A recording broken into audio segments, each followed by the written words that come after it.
Hello, Tracy here. Today we're going to do the hold series. It's a core hold series that progresses from one exercise to the other. It's a great way to really help to strengthen your core and work on your stabilization of your spine. So we're going to start on a mat, or if you don't have a mat, on your carpet, and we're going to come into a lying position.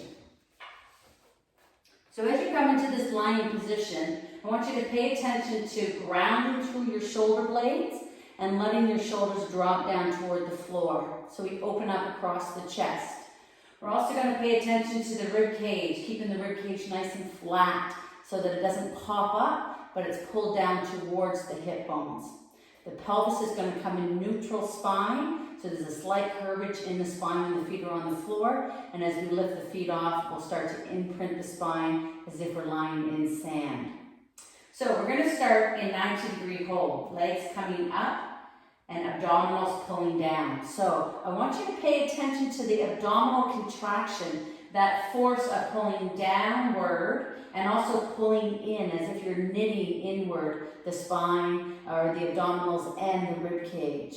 We're going to hold this position with the hands to the side, and we're going to really contract the abdominals hard through a natural flow of breath. So this is a stabilization exercise. We stabilize the spine. We work on strengthening the abdominal muscles in that neutral spine position. So the second thing I want you to do is once you get that down, I want you to bring your hands onto your thighs, and I want you to do a little push and pull. So you're going to contract the abdominals down, you're going to push the hands into the legs, and you're going to push the legs into the hands.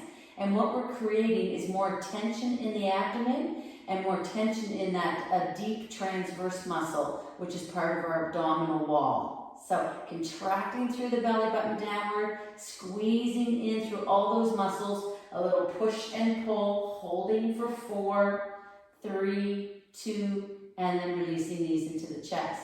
So you can do that as many times as you like. It creates more tension on the abdomen, gets all that layer of abdominal muscle working and stabilizing. The next exercise we're going to do is we're going to keep that contraction maintained throughout, and we're going to keep this neutral spine with that slight imprinted spine into the floor, and then we're going to lower one leg to the floor. So we're just going to tap that heel to the floor, and we're going to come back up. And then we're going to tap the other heel.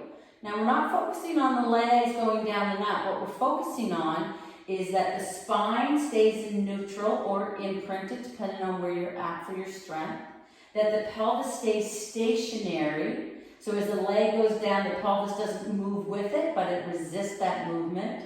And the rib cage stays flat, the shoulder blades stay engaged with the floor. So tap, squeezing through the abdominals, coming back up, and then another tap. The next progression is going to be tapping down with one leg, then the following leg coming down. Right here, really focusing on the contraction of the abdominals, coming up with one leg, and then back up again. So one leg down, squeezing through the abdomen. There's no shift in the rib cage, there's no shift in the pelvis. Coming back up and releasing. Let's do that one more time, pressing the back into the spine as you contract the abdominals. Lowering that heel, just touching that heel. So when we're lowering down, we're not putting weight into that leg. And then knees to chest. You get strong there, then we can make another variation by extending one leg out, one leg up to 90 degrees. This leg that's extended out is an inch off the floor, so we're moving further away from the core, which means we're creating more resistance against the core. We're holding the arms to the side again. We're letting that hold happen. So again, one leg out, one leg in, holding it just like we did when we were doing 2 legs.